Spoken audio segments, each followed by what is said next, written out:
bless you, everybody. Thank you for tuning in once again to the iGame, the Illegitimate game. It's Brother Derek, still talking about Jesus, still talking about the benefits of living for God and walking with God. And also, we talk about what happens when you don't. Today, we're going to talk about, the enemy, the puppet master, and what happens when you march to the beat of the wrong drummer.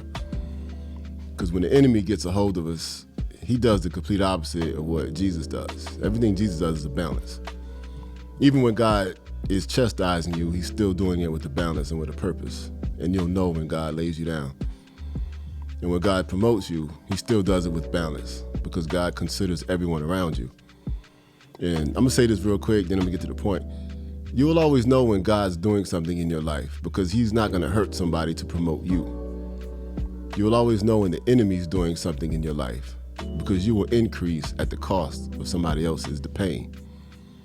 So if you ever get promoted and somebody else is intentionally hurt by it, you know that was the enemy to open that door. And many times you were involved in that and it felt good. But when God does it, everybody wins. Even your enemy will bow down. That's the difference because God does everything with the balance. And for those of us who are familiar with the Bible, just look at what happened with King Saul and David. David did not kill King Saul. David did not attack King Saul. But King Saul tried to kill David. And at the end of the story, King Saul ended up killing himself. And then David was promoted. But David never touched King Saul. That's our example because every answer to every question and the resolution to every problem is in the Bible. God will never promote somebody at the expense of someone else. But the enemy will. If David killed King Saul, we know the devil did it. But that's not what happened.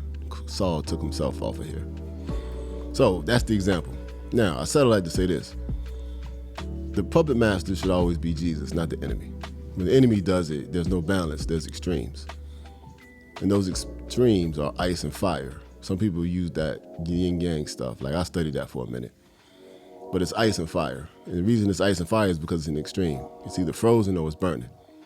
Like I said before, God deals with balance. So when the enemy gets his hand on you, I've lived through both of this. And me and the producer was just talking about it because we've had our personal experience with this. So there's the studies, the Luciferian and the Satanism and what's the difference and all that spiritual stuff.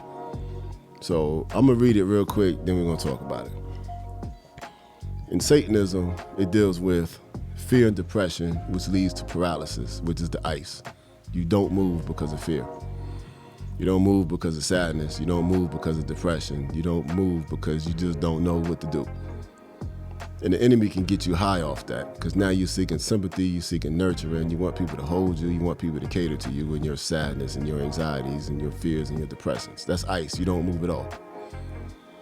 Doctors love it because they can make money off you and the insurance company, then they give you all these pills. And you just want to feel good, but you never actually do anything. Your entire life is built on people accommodating your sadness. That's Satanism. Knowing that Jesus is the light, but you won't go to him for the answer. The Luciferian is the opposite. They deal with passion and anxieties. That leads to burnout. That's the fire. Because you could be anxious about starting this business. You work at 90 hours a week and you think you're doing something. That's the other extreme. That's the complete opposite of the paralysis. That's the fire. Now you're working too much because of anxiety and passion, but you're justifying it because I'm a business owner. I'm a boss. I'm a CEO. I'm a diva. I'm alpha. I'm an alpha male. I'm an alpha female. I'm a type A. I got it all under control. That's going to lead to burnout. That's the other extreme. There's ice and there's fire. And the enemy's playing with you on both of those. That's how he traps everybody.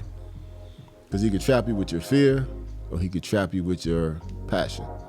Because now you're doing too much. If you work at 90 hours a week, you're going to be unhealthy. Now you need Adderall to keep going. Now you need, my producer just said it, now you need Ambien to go to sleep because you're doing too much. So the enemy is killing you on both sides. He can kill you with paralysis or he can kill you with the burnout. He can kill you with the ice and he can kill you with the fire. Because you're not living in balance, in harmony with God. And in the culture we live in, both of those attitudes are worshipped. because we're always taught to cater to the depressed people. That's why they don't keep score in Little League games anymore, because they don't want nobody to get their feelings hurt. I remember when my son was in elementary school, I talked about this on another episode, but when my son was in elementary school, at his particular elementary school, they did not let them play basketball games with teams. They had to play knockout, or they had to play 21, or they had to play horse. But they were not allowed to play regulation games because the teachers and the counselors didn't want anybody to lose. To me, that's the dumbest thing in the world, especially with boys. Maybe with girls who don't care anyway, because a lot of girls aren't competitive with sports, a few are. But with young boys, somebody has to win and somebody has to lose. So you're really setting them back. You're destroying their emotional development and their mental development. You're even hampering their physical development because they're not competing, they're not moving faster or stronger because there's no desire or incentive to win. So you're actually destroying the kids. But this world caters to sadness, anxiety, and depression. They wouldn't let them kids compete because they didn't want nobody to lose, not realizing winning and losing makes you a better human. But then there's the other extreme where they cater to the overworker. So now they promote this person super high. You want to be a manager? Okay, run the whole store. Like I remember times, like my wife worked at this one pharmacy, and when she came in, she was eager to learn. Well, the manager who ran the store gave her the keys and she ran the store. He would go home. So he overworked her. He was overworking my wife at the time. She had to run the whole store by herself. She was like 20, 22. I think she was 23 years old at the time. But she wasn't the boss and she wasn't the manager. She was the assistant who was just hired. But because she was so eager to learn, she got overworked. And she would come home tired and sick. After working, 12 hours at this pharmacy, running the whole place. And she didn't even know everything yet. So, the enemy can get you on both sides, the ice and the fire. They can overwork you and cater to your pride. Like, I've done this to myself too. I just use that as an example, but there were times I was working 7 days a week, 60, 70, 80 hours a week because of fear and anxiety and passion. I'm doing this for my family. I had 3 kids. I had to pay that rent. Then I bought some new cars. I had to pay for those cars. Then I bought a house. I had to take care of my house. So the enemy was toying with me on the passion side. He was playing with my anxiety because of my fear of foreclosure. I didn't want to lose my house. Then there were times, I had to do repairs because the bathtub upstairs was leaking through the ceiling and the water was pouring out in the kitchen. All you homeowners out there, you know what I'm talking about. My son came upstairs and was like, "Dad, there's water coming through the roof." So the enemy was playing with my fear and anxiety. And it leads to burnout. At one point in time, I was 400 pounds and having symptoms of a stroke. I couldn't even walk the stairs in my house. I was so tired. So the enemy can play you on both sides, the ice and the fire. You can be paralyzed and not do anything because of fear, or you can overwork you because of fear. Both of them lead to death. You can die in the fire, you can die in the ice. You can die from doing nothing, or you can die from doing too much. That's Luciferianism and Satanism. The enemy's going to get you to operate in one extreme, or he can get you to do both. And that's a whole nother topic. Like you might call that person bipolar, schizophrenic, or whatever. We can talk about that another night. But the balance, all of that is Jesus, because he does everything in perfect balance and perfect harmony. He will never freeze you, and he will never put you on fire, because he's the perfect balance.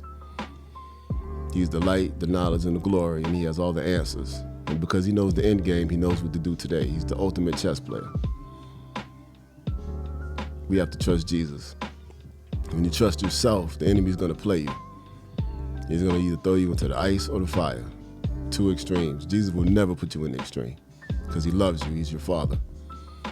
And we have to learn to understand and trust him as the father. And whatever Jesus tells you to do, do it. Trust him. Peace.